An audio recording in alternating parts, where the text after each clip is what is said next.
검찰이 검사장급 단장 등 검사 13명으로 구성된 김학의 특별수사단을 구성하고 수사에 공식 착수했습니다. 앞으로 재수사 내용과 그 결과에 관심이 모아지고 있습니다. 네, 오늘은 손정혜 변호사와 함께 자세한 내용 짚어보도록 하겠습니다. 어서 오세요. 어서 오십시오. 안녕하세요. 네, 앞선 리포트에서 만나봤는데요.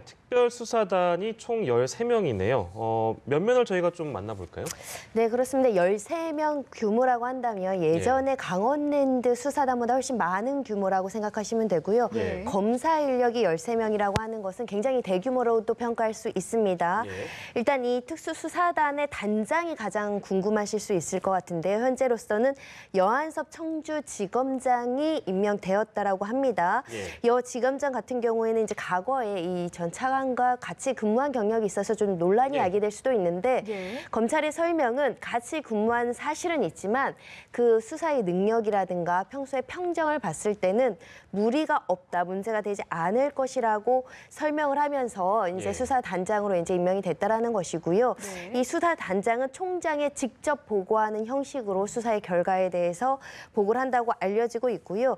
그리고 그 다음으로 이제 알려지고 있는 검사 같은 경우는 조종태 수원지검 성남지청장을 이제 차장으로 해서 이제 검사 16명으로 구성하고 있고요. 나머지 인원들에 대해서는 지금 계속 이제 충원 중이고 특정한 이제 검사들이 완전히 인력이 완비가 되면 앞으로 공개될 것으로 보이고요. 수사단 사무실은 이제 검찰 과거사 진상조사단이 지금 동부지검에 있거든요. 동부지검에 이제 설치될 예정이라고 합니다. 그렇다면 앞으로 특수단 어떤 내용을 중심으로 수사를 하게 될까요? 일단은 과거사 진상조사단에서 수사 권고를 내린 사항을 중점적으로 시작하지 않을까 생각이 들고요. 수사라는 것이 권고 이외에 검사라는 건 하나의 독립된 기관으로 더 인지할 수도 있고요. 수사 과정에서 혐의가 추가될 수도 있고 빠질 수도 있다라고 보시면 될 것 같습니다.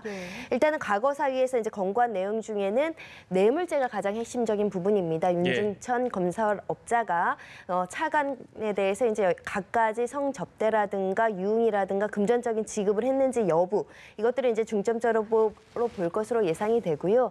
이 사건이 불거진 2014년경에 이제 청와대에 외압이 있었다. 특히 민정비서실을 중심으로 해서 수사를 방해하려는 외압을 행사했다라는 의혹이 있기 때문에 현재 그 의혹은 직권남용죄로 보시면 됩니다. 그리고 직권남용 직무유기에 대해서도 수사가 예정되어 있지 않을까 생각이 들고요. 수사단에서 곽상도 위원하고 이중희 전 비서관을 이제 수사 권고 대상으로 삼았기 때문에 이 두 분에 대한 수사도 진행될 가능성이 있고요. 경우에 따라서는 수사 범위는 수사 과정 중에 이렇게 조사 과정 중에 증거가 발견이 된다거나 참고인들 진술이 확보되면 더 확대될 가능성이 있는 상황입니다. 수사 범위가 좀 넓어지면 당연히 또 사람도 많이 필요하잖아요. 그러니까 뭐 수사단이 더 커질 수도 있겠네요. 그렇습니다. 현재로서 이제 뇌물 혐의라는 것은 그 뇌물이 액수가 1억 원이 초과된다고 한다면 공소시효 문제를 극복할 수 있거든요. 나아가서는 지금 현재 수사 권고 대상으로 성범죄는 빠져 있지만 공소시효 문제가 해결된다라고 한다면 또 수사 과정에서는 이 성범죄 여부도 이제 실질적으로 강제 수사가 가능할 수 있기 때문에 경과는 좀 지켜보실 필요가 있습니다. 김학의 전 차관과 관련된 특별수사단이 구성됐고 그 면면을 저희가 좀 들여다봤습니다. 다른 주제로 좀 저희가 넘어가 볼 텐데요. 대검찰청 과거사 진상조사단의 두 번째 조사를 위해서 윤지호 씨가 출석을 했습니다. 근데 장자연 씨의 연예계 동료들에 대한 확대 조사가 필요하다. 이런 얘기를 했습니다. 어떤 인물을 언급을 했나요? 일단은 이미숙 씨만을 실명으로 이야기하고요. 이미숙 씨를 포함해서 연예인 6명이 이제 진술을 해야 된다. 그리고 일관되게 인터뷰를 하면서 나는 유일한 진술자이지 목격자는 더 있다. 나보다 훨씬 더 유명하고 현직에서 활동하는 연예인들이 더 있다라고 하면서 장자연 씨 죽음의 경위나 그 관련된 내용에 대해서 진술할 사람이 더 있다라고 이야기를 하고 있는데요. 일단 윤지호 씨가 실명은 밝히고 있지 않고요. 5명에 대해서는 조사단에는 실명을 밝혔다고 합니다. 왜냐하면 혹시라도 자신의 어떤 평판이나 이런 것들이 두려워서 용기를 내지 못해서 진술을 하지 못할 가능성이 있기 때문에 비공개 조사도 바람직하다 이런 의견을 보이고 있고요. 지금 조사단에서는 이런 의견과 를 이제 검토하고 필요하다면 조사하겠다, 검토 중이다 이런 입장을 보이고 있는 상황이고요. 이미숙 씨도 추가 조사가 필요하다고 한다면 응하겠다라는 의견은 보인 바 있었습니다. 이미숙 씨가 조사를 받기 있게 된다면 향후 조사에는 어느 정도의 영향을 좀 미칠 수 있을까요? 과거에 사실은 이민숙 씨가 조사를 안 받은 것이 아닙니다. 이미 경찰 조사 과정에서 진술을 한 부분이 있는데요. 예. 그 진술을 구체화해서 그 당시에는 이제 잘 몰랐다, 난 기억나지 않는다, 잘 모른다라고 이야기를 했는데 그것보다 더 구체적인 어떤 경위나 이런 것들을 진술할 수 있는지에 대해서 이제 좀 살펴볼 필요성이 있는데 이민숙 씨가 이렇게 이야기했습니다. 장자연 씨 죽음 굉장히 안타깝다. 본인이 그동안 소극적으로 임했을 수밖에 없는 것은 이 젊은 여배우에 대한 죽음이 혹여라도 내 말 한마디가 왜곡되거나 편집돼 우려, 그래서 잘못 알려지거나 가십성 처리가 될까 봐 굉장히 걱정이 되었다. 이제는 오해 남지 않게 추가 조사가 필요하다고 한다면 최선을 다해서 응하겠다, 이런 이야기를 하고 있는 것인데요. 지금 이민숙 씨는 이제 한간에서 의혹으로 제기된 것이 이민숙 씨가 당시에 소속사 분쟁 과정 중에 있었고 그 전 소속사에 이제 이 장자연 씨가 소속되어 있는데 이 문건의 작성 경위, 이것을 왜 어떤 목적으로 작성하게 했는지 여부, 이런 것들을 이민숙 씨가 더 훨씬 구체적으로 진술할 수 있다고 한다면 이 조사단이나 강제 수사 이런 부분에 대해서도 도움이 될 가능성은 있지만 과거에 이제 구체적인 진술이 안 나온 상황이기 때문에 추가 조사 과정에서 특별하게 어떤 진술이 나올지는 좀 지켜봐야 되는 상황입니다.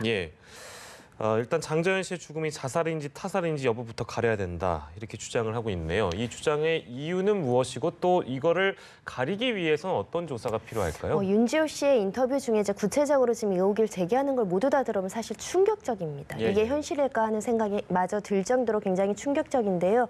일단 일방적인 주장일 가능성을 배제하지 않고 말씀을 드립니다. 아직 뭐 확증할 수 있는 물증이나 이런 증거가 없는 상황이지만 윤지호 씨의 주장 그렇습니다.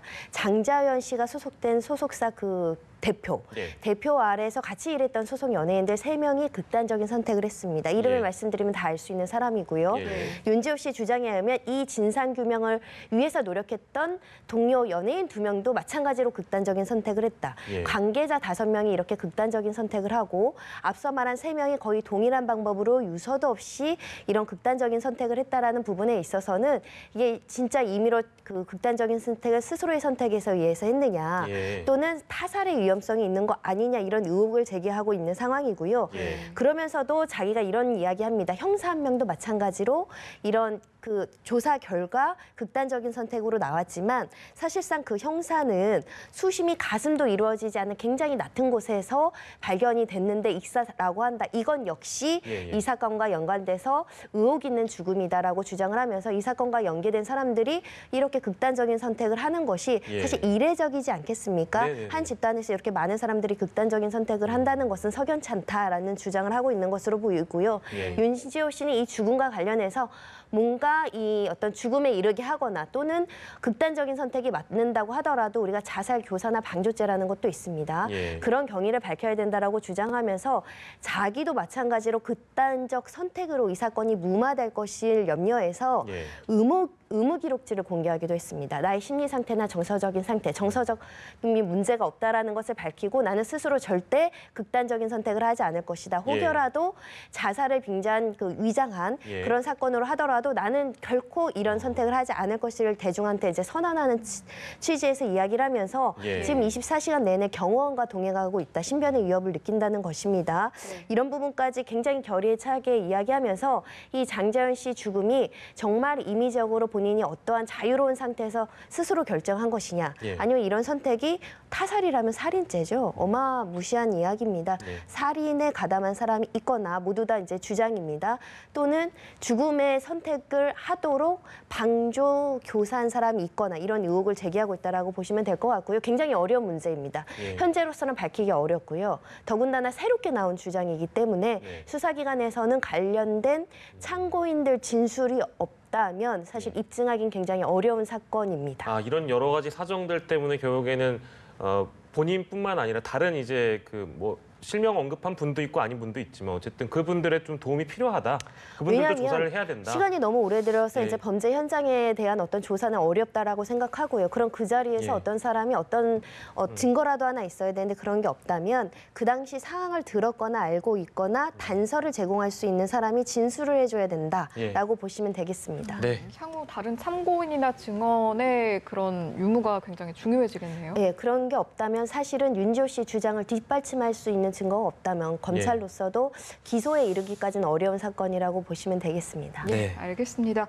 두 번째 주제는 저희가 여기서 마무리를 하고요. 마지막 주제로 넘어가 보도록 하겠습니다. 네. 안용찬 전 애경산업 대표의 구속 여부, 이르면 오늘 이제 결정이 될 것으로 보이는데 일단 혐의부터 좀 정리를 해보죠. 업무상 과실치사 혐의입니다. 가습기 살균제라는 제품을 팔면서 그거는 이 회사의 업무지 않겠습니까? 그런데 과실로, 뭐 살인의 고의는 없겠지만 과실로 여러 가지 부주의해서 인체에 유해한 이런 제품을 판매하면서도 그런 경고 문구라든가 그리고 유해하다고 한다면 팔지 말아야 함에도 불구하고 이런 과실로 이런 제품을 판매해서 많은 사람에 대해서 이제 죽음에 이르게 하는 혐의, 또 많은 사람에게 상처를 입히는 휴유증을 남기는 혐의를 했다라고 해서 업무상 과실치사 혐의를 받고 있다라고 보시면 될 것 같고요. 이 전 대표의 이제 재임 기간이 2002년부터 2011년인데 이 기간 동안 이제 가습기 메이트라는 제품이 판매됐고 그로 인해서 많은 사람들이 사망을 하거나 여러 가지 후유증을 안고 있다라는 혐의를 받고 있다고 생각하시면 되는데요. 가장 중요한 이제 성분이 CMIT, MIT 이 성분이 함유됐음에도 불구하고 유해한 성분이 포함됐음에도 불구하고 마치 건강에 무해한 것처럼 이렇게 판매를 해온 혐의를 받고 있다라고 보시면 되겠습니다. 네. 근데 이제 그 옥시 제품 다음으로 가습기 메이트가 피해자를 굉장히 많이 나왔다고 들었는데 그때는 왜 형사처벌을 받지 않았나 이런 의문점을 가지는 분들도 있을 것 같습니다. 네, 두 번째로 가장 많은 피해자를 야기했던 제품이라고 보시면 될 것 같은데요. 과거에 사실은 수사 부실 문제도 굉장히 컸습니다. 이 유해성 여부에 대해서 기업이 알고 있었음에도 불구하고 했는지의 여부에 대해서 증거가 부족하고 이런 여러 가지 문제가 있었는데 수사 부실뿐만 아니라 그 과정에서 관련자들의 증거인멸 혐의도 지금 다 포착이 돼서 구속 기소되어 있는 상황입니다. 말하자면 기업들이 이런 제품을 판매하기 전에 안전성에 대한 검토를 하는데 이 안전성 검토 결과 최초의 어떤 실험 과정에서 유해하다라는 결론이 나왔음에도 불구하고 그걸 은폐하고 삭제하고 알리지 않고 하는 과정에서 이것이 조금 더 수사가 지지부진했었다라는 측면들을 보시면 될 것 같고요. 수사 기간이 이제 지난해부터 이제 본격적으로 1월, 4월 압수수색을 수차례 했습니다. 그러는 과정에서 이런 증거들을 하나하나씩 찾아가게 됐다라고 보시면 될 것 같습니다. 예, 저희가 안 전 대표를 시작으로 이야기에 오늘 뗐지만 사실은 애경산업은 지금 판매업체고 SK케미칼도 좀 저희가 들여다봐야 하지 않겠습니까? 구조를 말씀을 드리면 이 원료 CMIT, MIT를 이제 원료를 공급한 곳은 SK케미칼이라고 보시면 될 것 같고요. 여기서 OEM 방식으로 하청업체가 있습니다. 하청업체에서 이걸 만들도록 했고요. 이 만들도록 한 제품을 지금 이 애경이라든가 이마트 이런 데서 이제 납품받아서 판매했다. 그러니까 제조 원료를 공급한 자, 그리고 이걸 제조한 자, 판매한 자 이 구조라고 보시면 될 것 같은데요. 모두 다 과실이 있다면 모두 다 법률적인 책임을 진다라고 보시면 될 것 같습니다. 그렇기 때문에 현재 관계된 모든 사람들이 지금 구속영장이 청구되거나 그 이미 구속이 되어 있다라고 보시면 될 것 같고요. 관련해서 이미 이제 그 필러 물산이라고 아까 OEM 방식으로 생산한 업체의 대표는 업무상 과실치사상으로 구속되어 있습니다. 어느 정도 범죄가 소명이 됐다라고 보시면 될 것 같고요. 나아가서 고강현 전 애경산업 대표는 증거인멸 혐의로 구속됐습니다. 이 범죄 혐의를 입증할 수 있는 갖가지 증거가 회사 내에 있었는데 차후에 이게 문제가 불거지니까 모두 다 삭제하거나 은폐했다라는 혐의로 구속 기소됐다라고 한다면 어느 정도 범죄 혐의가 소명되고 있다라고 보실 수 있을 것 같고요. SK 부사장도 마찬가지로 증거인멸죄로 이제 구속 수사 받는 상황이기 때문에 관련자들이 모두 지금 수사 대상이거나 관련된 혐의를 받고 있다라고 보실 수 있겠습니다. 관련자들의 상황이 그렇다면 안용찬 전 대표의 경우에는 구속 가능성이 상당히 높아 보이는데 어떻게 생각하세요? 그렇습니다. 재임 기간 중에 판매를 했기 때문에 그 책임을 모두 다 벗기는 굉장히 어려울 것으로 보이고요. 핵심적인 쟁점은 이 CMIT, MIT에 대한 유해성 여부에 대해서 보고받은 사실이 있는지 그리고 그 유해성에 대해서 검토하고 관리 의무를 충실히 해야 됨에도 불구하고 그것을 하지 않았는지가 쟁점입니다. 그런데 일련의 이런 과정들을 보면 아무리 원료로 납품받고 하청업체에서 만든 걸 판매하는 판매사라고 하더라도 기본적으로 판매사도 소비자하고의 약속이 안전한 제품을 판매하는 거거든요. 그 계약에 있어서 부실했다, 과실이 있다라고 한다면 법적인 책임, 범죄로서 책임을 받을 가능성도 있습니다. 마지막으로 또 하나 여쭤보고 싶은 것이 피해 보상과 관련해서 당시 애경산업과 SK케미칼이 계약을 맺으면서 이 소위 가습기 메이트로 인해서 뭔가 피해가 발생했을 때 SK케미칼에서 그 손해배상을 부담을 하겠다 이런 계약 내용이 들어가 있었다고 해요. 그러니까 제조사, 판매사랑 계약을 하면서 계약 내용 중엔 제3자에게 이 제품으로 인해서 신체적, 뭐 어떤 정신적, 뭐 재산적 손해가 발생하는 경우에는 모든 것을 SK케미칼이 책임지고 예. 심지어는 소송이 걸리거나 이런 법률적인 문제가 있을 때 그 응소나 여러 가지 방어 행위도 SK가 모두 한다라는 계약서는 존재한다고 합니다. 예. 이게 뭐 이례적인 건 아니고 통상 이제 하청업체랑 계약을 하거나 제품을 납품받을 때는 납품업체가 만든 제품에 대해서 하자가 발생하면 그 책임을 부과하는 계약은 할 수 있는데요. 예. 그런데 중요한 건 이런 계약이 있다라고 하더라도 애경산업이라든가 판매사들이 모두 책임이 없느냐, 그건 별개의 문제입니다. 이거는 예. 민사적으로 구상권을 얼마나 행사하고 과실 비율을 얼마나 행사할지 문제이지 예. 피해자들과 유가족들과의 상대는 다른 문제입니다. 그 사람들이 정해져 있는 우리 법 체계에서 해야 될 역할들을 하지 않았다면 그에 해당하는 법적인 처벌과 배상을 해줘야 되고 예. 나머지 누군가가 배상을 해줬는데 그 내부적으로 그럼 누가 더 책임이 있느냐는 예. 이 제조사, 판매사, 뭐 생산사 이 사람들의 과실 비율을 정해서 서로 분담해야 되는 문제입니다. 예. 그래서 SK도 제조물 책임법에 따른 통상적인 계약이었다 이런 해명을 했군요.